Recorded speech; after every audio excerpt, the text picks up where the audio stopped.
Hello, everyone. Thanks for joining us today. This is Michael Kupfer with Harvard Business Services, and we're going to get started with our webinar for you in just a moment. A couple quick announcements, as we usually do here at the top. First of all, whenever we do these webinars, we always have people who want the slides to look at afterwards, so we will be distributing those. They'll be in an email that you receive tomorrow. In addition, we are recording a session, so you'll be able to view the actual video of the recorded session as well. So if there's anything you miss in our narration, you're welcome to go back and check it out, and you'll have that for as long as you need it. And secondly, we have time set aside at the end. We shouldn't need too long today for the presentation, so there will be time for questions and answers. If you have any questions along the way about bylaws or anything related to the content we're covering, just use the chat feature right in the webinar panel on your screen, and you can type in your questions. Mike, who's going to be presenting, will usually answer them along the way as we're going, and anything he doesn't get to, we'll address at the end. So you don't have to wait until the end to send us your questions. And that being said, I think we can get started with the presentation here. Today's webinar is what you need to know about corporate bylaws. And, sorry, our screen's just loading a little slowly right now. Okay.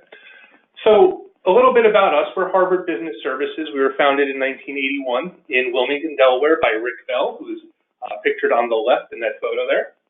The company is family owned and operated. And in fact, Michael Bell, who's going to be presenting to you in just a moment, was named the president of the company this past January. We're now located in Lewis, Delaware, which is right on the Atlantic coast. We've formed over 175,000 companies. In fact, we just passed 180,000 recently and have over 75,000 current clients worldwide. We are Delaware registered agent and formation specialist. Our company is very customer focused. We offer free lifetime support, low prices, and we have a very friendly staff who's happy to answer your questions anytime that you have them. Please note that we are not attorneys and we're not accountants, so anything that we cover here today should not be taken as legal or accounting advice, and this being a document that's required for your company, it's important just to keep that in mind. And lastly, we have no affiliation at all with Harvard University, just so there's no confusion there. So with that being said, I think we can jump in, and Mike will be able to talk to you a little bit about corporate bylaws and corporations. Hello, everyone. Thanks again for joining our webinar. We hope that you have found our webinars to be very informative for you and have provided a lot of information that for questions that may pop up from time to time. So today's webinar is going to be about corporation bylaws and what they mean for the company and why every company should have a set of bylaws on file at all times. Last week we spoke about LLCs and operating agreements. So this week we're going to dive into the corporations. There's several different types of corporations that are available to be formed and filed. The most popular type of corporation that is filed is called a general corporation. This is a basic for-profit corporation structure where the shareholders can buy and sell shares of stock to show ownership in the company. General corporation is usually used for companies that want to transact business globally, want to purchase other companies, are looking to go public, or looking to bring in investors in their company. Along with the shareholders, you then have the directors and officers that are chosen to manage the company on a day-to-day operations. Closed corporation is not as popular as a general corporation. The closed corporation is typically used for family businesses like mom and pop stores. The shareholders, directors, and officers are typically the same people, and they desire to remain small and tight-knit group and are restricted to no more than 30 shareholders. Another popular type of company is a nonprofit corporation, also known as an exempt corporation. So income left after the payment of day-to-day operations must be utilized to further the mission of the nonprofit organization and not transferred to any shareholders. nonprofit status must be approved by the IRS by filing the proper form for the proper 501c status. A new and up and coming type of corporation is called a public benefit corporation. The public benefit corporation is a for-profit entity similar to the general corporation, but declares a benevolent cause that will benefit. This enables the corporation to give money to its cause without violating its duty to maximize the shareholder value. So those are the types of corporations. We do file all of these types of corporations. We're happy to help answer any of the questions that you have regarding them to help clarify the difference between them and help you walk you through the process of exactly what type of entity best fits your business structure. So as I was saying before, in a corporation, there's 3 tiers of power. They're the shareholders. They are the owners of the company. The directors run the company and are responsible for the company's overall management. And then the officers carry out the board of directors' decision and handle day-to-day management of the company. One individual can be the shareholder, director, and officer of the company at the same time. This is very common in new startups because generally it's just one person who's starting the business and it's just them, and they may not be looking to bring in other shareholders or owners or investors or things of that nature. So that is one thing that people may not know, is that one person can hold all company positions and be the sole owner of the company. All right, so moving on to the next slide. Now we're going to dive more into the corporate bylaws and what they entail and what information they help when certain situations pop up. So think of the bylaws as the constitution for the business. They are an essential part of the company to help manage the company on a day-to-day operation. They are created internally and amended internally as needed by the shareholders and or directors of the corporation. The corporate bylaws are extremely important in the ongoing operation of a corporation because the precise provisions of the corporate bylaws can vary. Delaware law seeks to provide a level of flexibility in the operations and internal organization of a corporation with certain parameters. One thing that most people don't know is that the bylaws are not required to be disclosed to the state of Delaware nor to your Delaware registered agent. However, Delaware law does require that you have corporation bylaws on file at all times. And the reason for that is if a dispute happens or if a lawsuit is presented against the company, the bylaws help to show who is who in the company and who owns what in the company and how the company is run on a daily basis. So it's very important to have the corporate bylaws. We do provide templates for you to use and to make sure that those pertain to your business.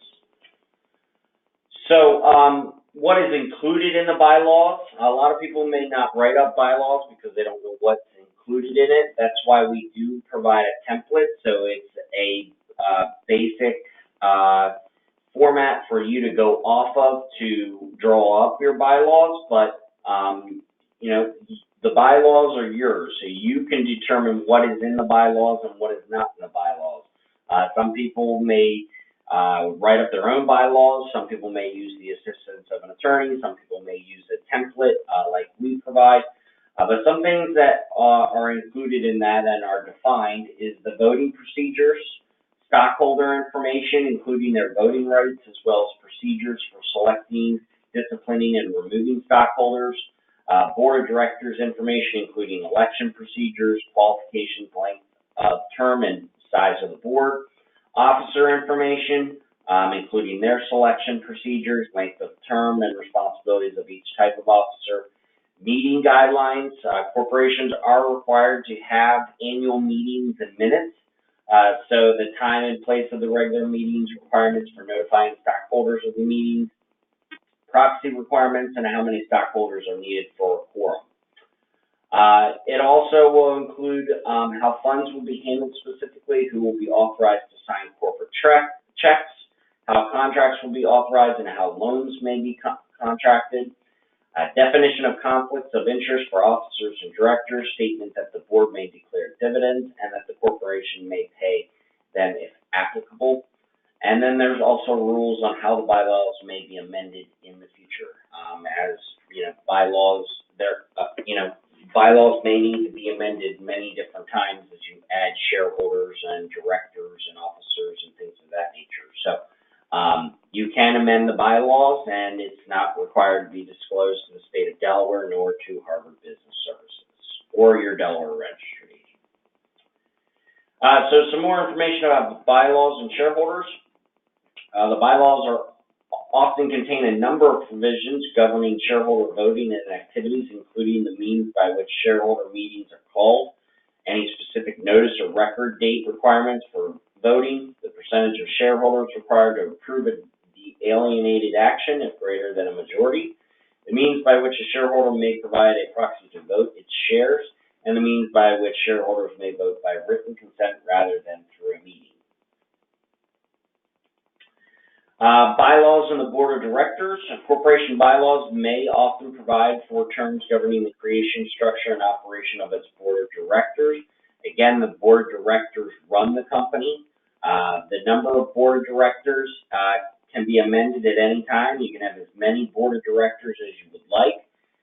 Committees of the corporation's board of directors and the functions of those committees, the qualifications required to join the corporation's board of directors, the processes by which meetings of the board of directors or board committees are called, the procedures governing the board of director meetings, requirements, voting percentages required for action, and the means by which meetings may be held, such as in person, via telephone, and or through web-based services.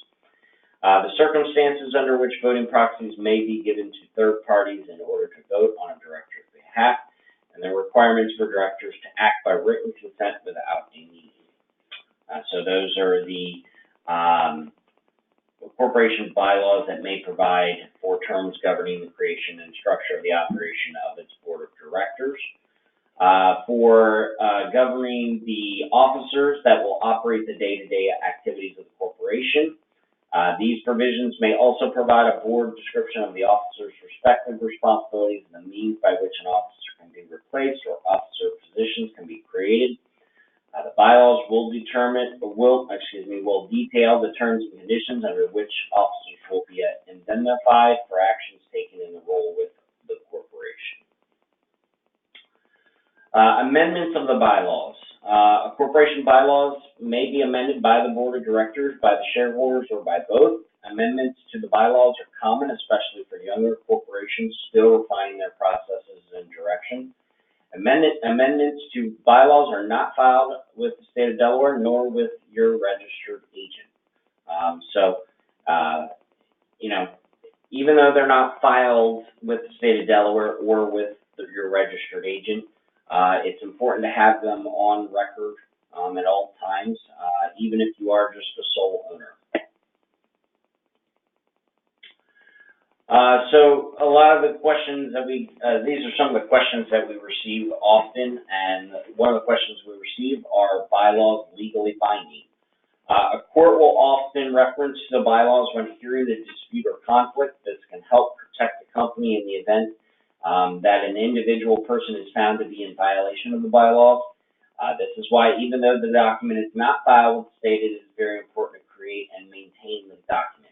Because if there is a dispute or conflict with another owner, the bylaws define the ownership in the company, who owns what in the company, and how the company is run on a daily basis. So we're going to give you some example language now for what you may include in the bylaws. Again, these are not exactly word for word of what you should put in your bylaws. This is just an example. So an example for Language for an annual meeting. A meeting of the shareholders shall be held annually for the election of directors and the transaction of other business on such date in each year as may be determined by the board of directors, but in no event later than 100 days after the anniversary of the date of incorporation of the corporation. The annual meeting is a required event for Delaware corporations, and the bylaws can state a specific date for the meeting or just provide guidelines as in the example above. So that's example language for holding annual meetings in the company. Example language for voting.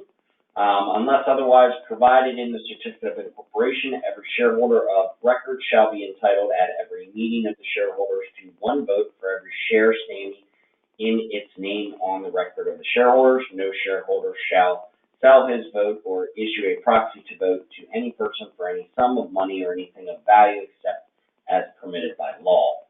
The bylaws can also stipulate terms for specific shareholders, rules about proxy votes, and other related matters.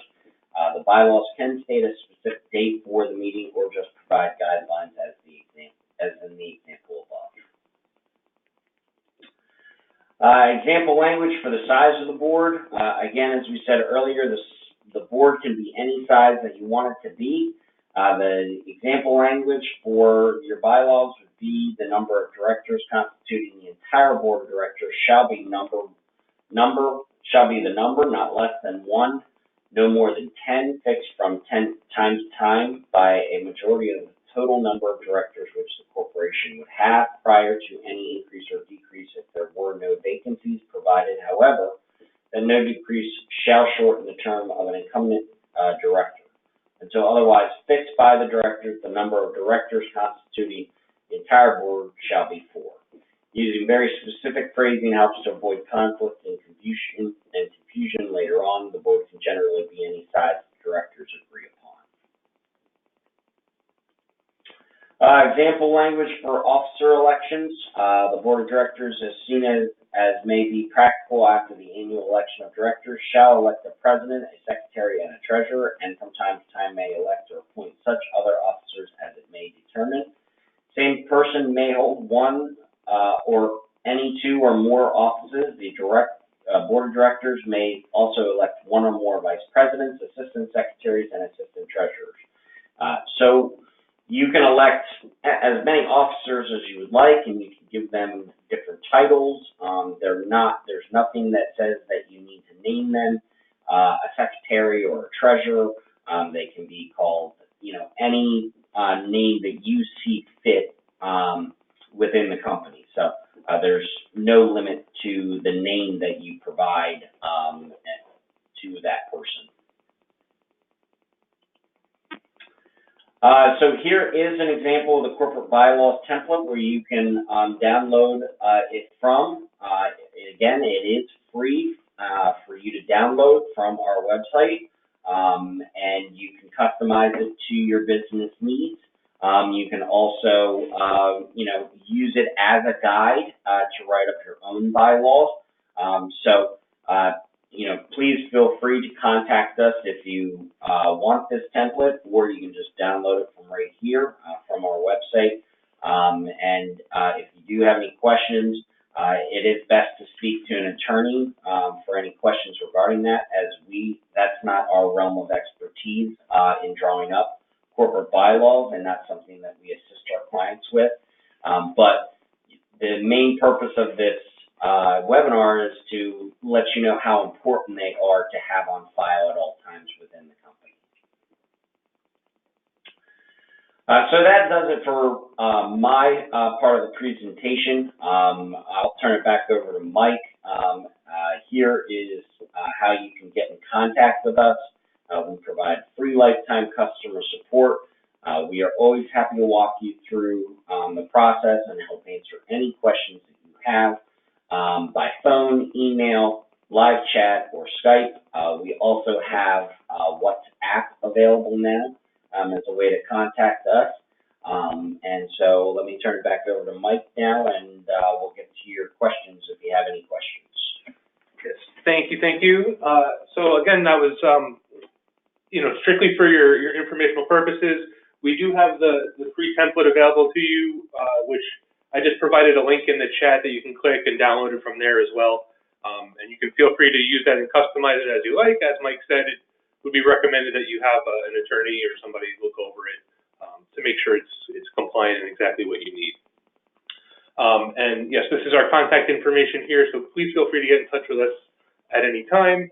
And if you would like to get some more information from us on a regular basis, you can subscribe to our blog right on our website. If you just go to our homepage, there's the HBS blog tab up at the top, click subscribe. Once you're on there, you'll get a weekly email with content and news. We will not spam you. We will not send you more than one email per week. And we never share or sell your information to partners or anything like that. It just stays with us, and you can find that information in our privacy policy. So I do want to move on to some questions, if you have them. I have just one lined up so far, so if you do have questions in the audience and you'd like to have Mike answer them, please type them in and send them to us now, and that way we can make sure we get everything answered. And Mike, I'm going to start with just a question. Are employees subject to corporate bylaws, or is that just for shareholders and directors?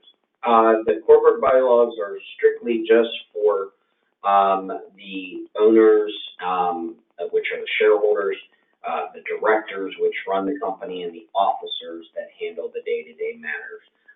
So a regular employee that is not an officer is typically not subject to the corporate bylaws. All right.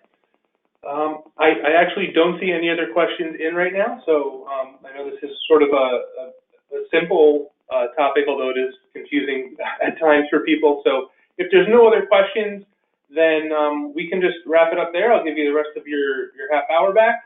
And like I said, you'll be receiving an email tomorrow that has the link to the recording as well as the PDF of the slides, so you can download those and review them as needed. And of course, please feel free to reach out to us at any time if you have questions to follow up on this or on any other topic related to a Delaware company. So thanks for joining us, and have a great afternoon.